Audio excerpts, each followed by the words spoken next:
এয়া আকাশবাণী গুৱাহাটী সন্ধিয়াৰ আঞ্চলিক বাতৰি পঢ়িছোঁ প্ৰিয়ব্ৰত হাজৰিকাই। আজিৰ প্ৰধান বাতৰিৰ ভিতৰত আছে নতুন শিক্ষানীতিয়ে দেশৰ ছাত্ৰ ছাত্ৰীসকলক সবল কৰাৰ ক্ষেত্ৰত গুৰুত্বপূৰ্ণ ভূমিকা ল'ব বুলি প্ৰধানমন্ত্ৰী নৰেন্দ্ৰ মোদীৰ মন্তব্য। কোভিড-19 প্ৰাদুৰ্ভাৱ ৰোধ কৰাৰ উদ্দেশ্যে ৰাজ্যজুৰি ব্যাপক হাৰত কোভিড পৰীক্ষা অব্যাহত।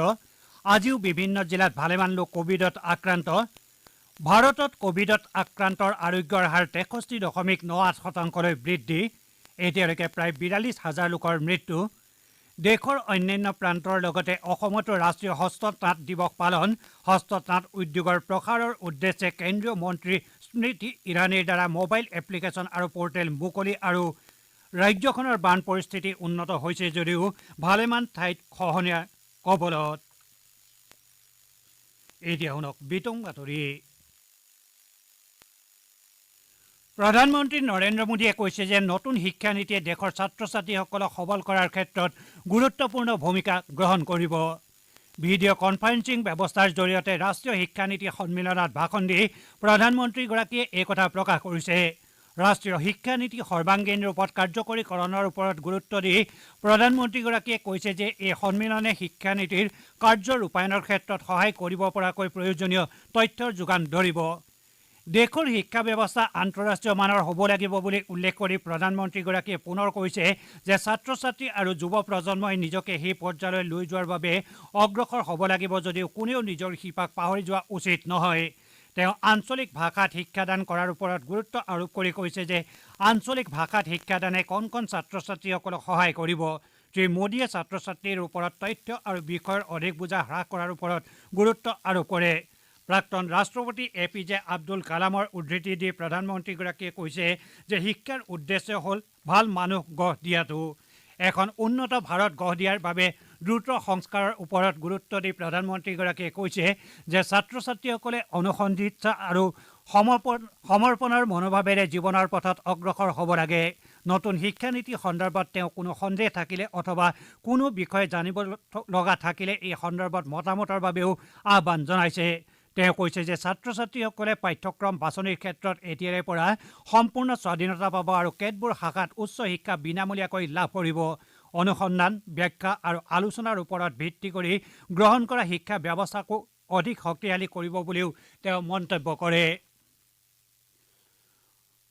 সমগ্ৰ দেশতে আজি ষষ্ঠ ৰাষ্ট্ৰীয় হস্ততাঁত দিৱস পালন কৰা হৈছে। এই উপলক্ষে প্ৰধানমন্ত্ৰী নৰেন্দ্ৰ মোদীয়ে দেশৰ হস্ততাঁত আৰু হস্তশিল্প খণ্ডত জড়িত লোকসকলক শুভেচ্ছা জ্ঞাপন কৰিছে। শ্ৰী মোদীয়ে কৈছে যে এই লোকসকলে দেশৰ থলুৱা শিল্প সংৰক্ষণৰ বাবে উল্লেখযোগ্য সেৱা আগবঢ়াইছে। শ্ৰী মোদীয়ে এটা টুইট বাৰ্তাত আত্মনিৰ্ভৰ ভাৰত শক্তিশালীভাৱে গঢ়ি তোলাৰ লগতে থলুৱা হস্তনিৰ্মিত সামগ্ৰী ব্যৱহাৰৰ বাবে দেশবাসীৰ প্ৰতি আহ্বান জনাইছে। আকাশবাণীযোগে প্ৰচাৰিত যোৱা মাহৰ মন কী বাত অনুষ্ঠানত প্ৰধানমন্ত্ৰীগৰাকীয়ে প্ৰতিজন ভাৰতীয়ক হস্ততাঁত আৰু হস্তশিল্পৰ সামগ্ৰী পাৰ্যমানে ব্যৱহাৰ কৰিবলৈ আহ্বান জনায়। হস্ততাঁত আৰু বস্ত্ৰ মন্ত্ৰী স্মৃতি ইৰাণীয়ে এই দিৱস উপলক্ষে হস্ততাঁত উদ্যোগক প্ৰচাৰ কৰাৰ উদ্দেশ্যে এটা মোবাইল এপ আৰু এটা পৰ্টেল মুকলি কৰে। অসমতো আজি এই দিৱস পালন কৰা হয়। কাৰ্বি আংলং জিলা হস্ততাঁত আৰু বস্ত্ৰশিল্প বিভাগৰ অধীনত ডিফুৰ আৰব ৰেতামত এই দিৱস পালন কৰা হয়। ইয়াৰ লগত সংগতি ৰাখি কাৰ্বি আংলং স্বায়ত্তশাসিত পৰিষদৰ মুখ্য কাৰ্যবাহী সদস্য তুলিৰাম ৰংহাঙে বস্ত্ৰশিল্পৰ এখন প্ৰদৰ্শনী আৰু মেলাও মুকলি কৰে। অনুষ্ঠানত সাংসদ হৰেণ সিং বীৰ লগতে ভালেমান বিশিষ্ট ব্যক্তি উপস্থিত থাকে। কামৰূপ জিলাৰ লগতে ৰাজ্যৰ অন্যান্য জিলাতো এই দিৱস পালন কৰাৰ বাতৰি আমালৈ আহি আছে। কোভিড-19 প্ৰাদুৰ্ভাৱ ৰোধ কৰাৰ উদ্দেশ্যে ৰাজ্যজুৰি ব্যাপক হাৰত কোভিড পৰীক্ষা অব্যাহত আছে। RT-PCR ব্যৱস্থাৰ উপৰিও ৰেপিড এণ্টিজেন টেষ্টৰ সহায়তো বিভিন্ন জিলাত কোভিড পৰীক্ষা কৰি থকা হৈছে। অসমত দৈনিক 50,000 পৰা 60,000 লোকক কোভিড পৰীক্ষা কৰা হৈছে। গুৱাহাটী মহানগৰীৰ কেতবোৰ স্থানত ঘৰে ঘৰে গৈ স্বাস্থ্যকৰ্মীৰ দলে কোভিড পৰীক্ষাৰ ব্যৱস্থা কৰিছে। গুৱাহাটী মহানগৰীত লকডাউন শিথিল কৰা হৈছে যদিও নিশাৰ ভাগত সান্ধ্য আইন অব্যাহত আছে। ইফালে স্বাস্থ্য বিভাগৰ ৰাজ্যিক মন্ত্ৰী পীযুষ হাজৰিকাই কৈছে যে অসমত কোভিড পৰীক্ষাৰ সংখ্যা বৃদ্ধি কৰাৰ ফলত অতি দ্ৰুতভাৱে অধিক আক্ৰান্ত ধৰা পৰিছে। কিন্তু আক্ৰান্তৰ হাৰ প্ৰতিদিনে হ্ৰাস পাবলৈ ধৰিছে। 15 আগষ্ট পৰ্যন্ত ৰাজ্যখনত কোভিডত আক্ৰান্তৰ হাৰ 2 পৰা 3% হ্ৰাস পাব বুলি তেওঁ আশা প্ৰকাশ কৰিছে। তেওঁ কৈছে যে 15 আগষ্টৰ ভিতৰত 70,000ৰো অধিক লোক কোভিডত আক্ৰান্ত হ'ব বুলি আশা আশংকা কৰা হৈছিল যদিও শেহতীয়াকৈ আক্ৰান্তৰ হাৰ হ্ৰাস পোৱালৈ চাই এই সংখ্যাই ৬০,০০০ অতিক্ৰম নকৰে বুলি ধাৰণা কৰা হৈছে।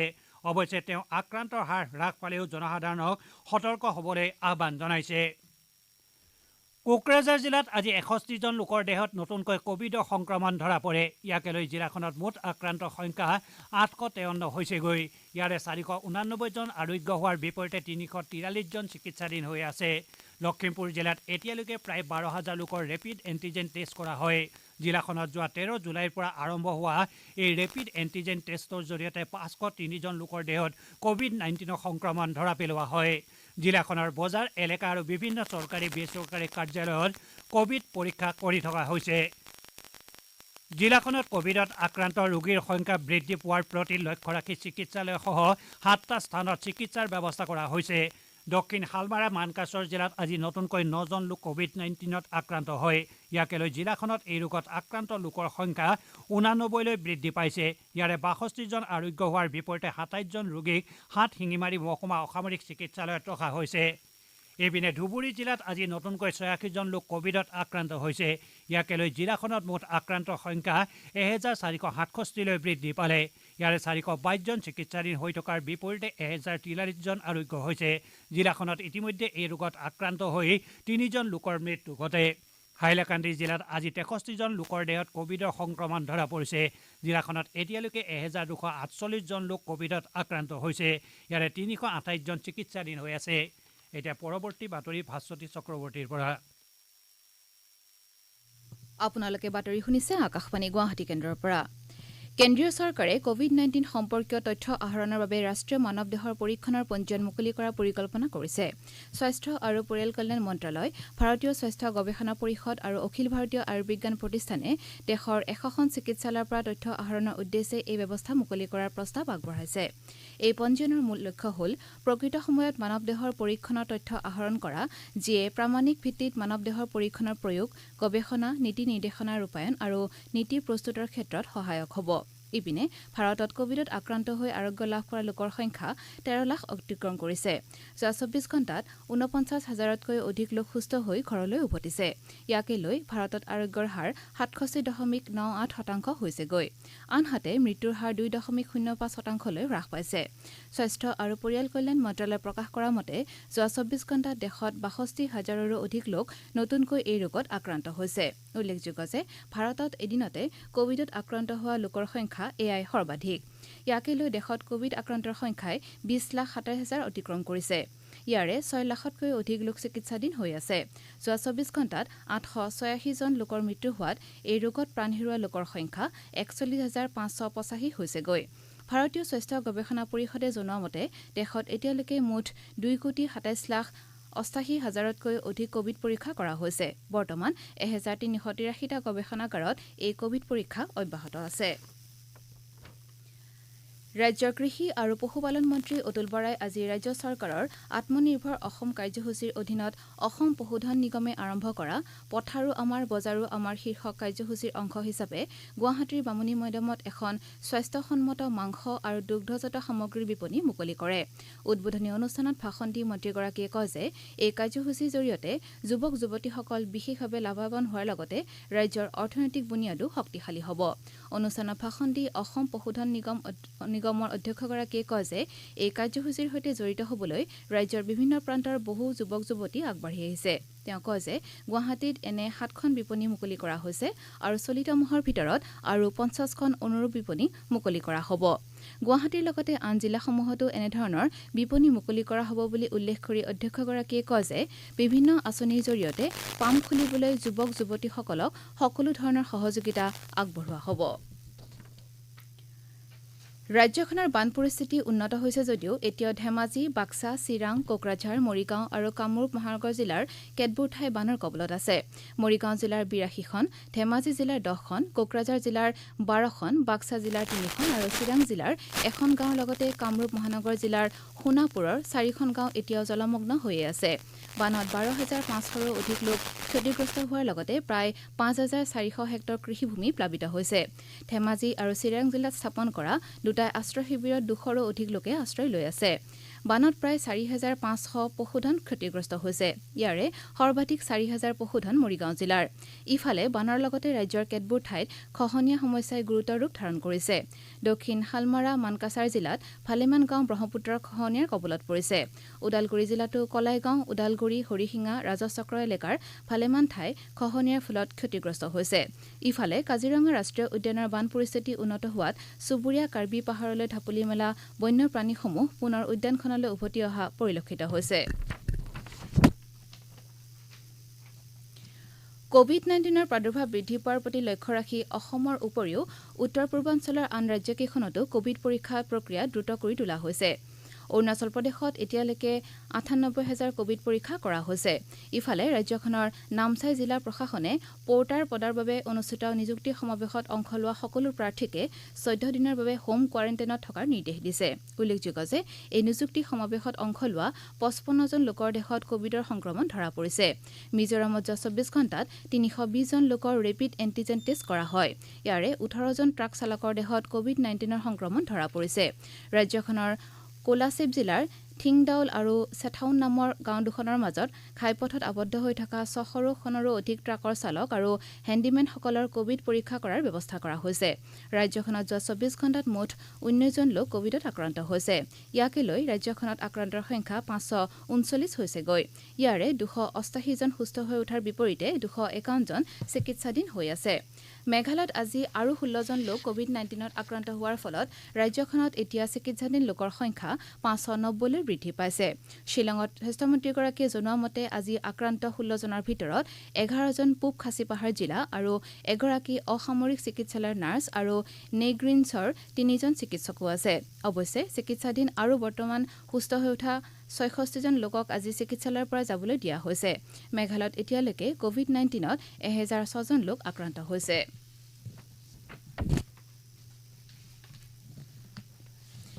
ব্ৰহ্মপুত্ৰৰ ওপৰত নিৰ্মাণ কৰিবলগীয়া প্ৰস্তাৱিত মাজুলী-যোৰহাট সংযোগী দলঙৰ বিভিন্ন দিশ সন্দৰ্ভত জিলাবাসীৰ পৰা মতামত গ্ৰহণৰ প্ৰক্ৰিয়া আজি সম্পূৰ্ণ হৈছে। গড়কাপ্তানী বিভাগৰ যোৰহাট সংমণ্ডলে মাজুলী জিলা প্ৰশাসনৰ সহযোগত কালিৰে পৰা জিলাখনৰ উপায়ুক্তৰ কাৰ্যালয়ৰ সভাকক্ষত অনুষ্ঠিত এই শুনানি প্ৰক্ৰিয়াৰ আজি দ্বিতীয় দিনাও বিভিন্ন দল সংগঠনৰ প্ৰতিনিধি, সাংবাদিক আৰু পঞ্চায়তৰ নিৰ্বাচিত প্ৰতিনিধিসকলে অংশগ্ৰহণ কৰে। বিস্তৃত অধ্যয়ন আৰু জৰীপৰ দ্বাৰা যুগুত কৰা দলং নিৰ্মাণৰ প্ৰতিবেদনক আজিৰ শুনানিত আগলোৱা বিভিন্ন দল সংগঠন তথা প্ৰতিনিধিসকলে পূৰ্ণ সমৰ্থন আগবঢ়ায়। জিলা উপায়ুক্ত বিক্ৰম কৌৰীৰ অধ্যক্ষতাত আজি আগবেলাৰ শুনানিত বিজেপি, কংগ্ৰেছ, অগপ, সন্মিলিত গণশক্তি, জিলা সাংবাদিক সন্থা, আছুকে ধৰি বিভিন্ন ছাত্ৰ সংগঠনে অংশগ্ৰহণ কৰে। ইফালে পাছবেলা অনুষ্ঠিত শুনানিত মাজুলী জিলা পৰিষদ, উজনি মাজুলী আঞ্চলিক পঞ্চায়তৰ লগতে আন ভালেকেইখন গাঁও পঞ্চায়তৰ সভাপতিয়ে এই ক্ষেত্ৰত তেওঁলোকৰ সন্মতি প্ৰকাশ কৰে। উল্লেখযোগ্য যে দক্ষিণ পাটৰ দীঘলী গাঁৱৰ পৰা যোৰহাটৰ দিশত জাজিমুখ হাতীখালাক সংযোগ কৰিবলগীয়া 2,442 কোটি টকা ব্যয় সাপেক্ষ এই দলংখনৰ দৈৰ্ঘ্য হ'ব 6.75 কিলোমিটাৰ। প্ৰধানমন্ত্ৰী নগৰাঞ্চল আৱাস যোজনাৰ দ্বিতীয় পৰ্যায়ৰ কাম কাজ আজি মৰিগাঁও পৌৰসভাৰ আনুষ্ঠানিকভাৱে মুকলি কৰা হয়। নগৰ উন্নয়ন বিভাগৰ ৰাজ্যিক মন্ত্ৰী পীযুষ হাজৰিকা জিলাখনৰ বিহুতলীত অনুষ্ঠিত এখন ৰাজহুৱা সভাত মৰিগাঁও পৌৰসভাৰ অধীনৰ 2,511 জন হিতাধিকাৰীক তেওঁলোকৰ বাসগৃহ নিৰ্মাণৰ বাবে 2 লাখ টকাকৈ চেক প্ৰদান কৰে। অনুষ্ঠানত ভাষণ দি মন্ত্ৰীগৰাকীয়ে কয় যে ৰাজ্যখনৰ নগৰ এলেকাত বাস কৰা প্ৰতিখন পৌৰসভাৰ নিবনুৱা যুৱকসকললৈ পৰ্যায়ক্ৰমে 50,000 টকাকৈ আগবঢ়োৱা হ'ব। পিছত মন্ত্ৰীগৰাকীয়ে মৰিগাঁও অসামৰিক চিকিৎসালয় পৰিদৰ্শন কৰি চিকিৎসালয়খনৰ কোভিড পৰিস্থিতিৰ বুজ লয়। বাতৰি শেষ কৰাৰ আগে প্ৰধান বাতৰিসমূহ চমুকৈ পুনৰ এবাৰ। নতুন শিক্ষানীতিয়ে দেশৰ ছাত্ৰ ছাত্ৰীসকলক সবল কৰাৰ ক্ষেত্ৰত গুৰুত্বপূৰ্ণ ভূমিকা ল'ব বুলি প্ৰধানমন্ত্ৰী নৰেন্দ্ৰ মোদীৰ মন্তব্য। দেশৰ অন্যান্য প্ৰান্তৰ লগতে অসমতো ৰাষ্ট্ৰীয় হস্ততাঁত দিৱস পালন, হস্ততাঁত উদ্যোগৰ প্ৰসাৰৰ উদ্দেশ্যে কেন্দ্ৰীয় মন্ত্ৰী স্মৃতি ইৰাণীৰ দ্বাৰা মোবাইল এপ্লিকেশ্যন আৰু পৰ্টেল মুকলি। কোভিড-19ৰ প্ৰাদুৰ্ভাৱ ৰোধ কৰাৰ উদ্দেশ্যে ৰাজ্যজুৰি ব্যাপক হাৰত কোভিড পৰীক্ষা অব্যাহত। আজিও বিভিন্ন জিলাত ভালেমান লোক কোভিডত আক্ৰান্ত। ভাৰতত কোভিডত আক্ৰান্তৰ আৰোগ্যৰ হাৰ 63.98%লৈ বৃদ্ধি। এতিয়ালৈকে প্ৰায় 42,000 লোকৰ মৃত্যু। আৰু ৰাজ্যখনৰ বান পৰিস্থিতি উন্নত হৈছে যদিও ভালেমান ঠাই খহনীয়াৰ কবলত। সন্ধিয়াৰ আঞ্চলিক বাতৰি আজিলৈ ইমানেই। নমস্কাৰ।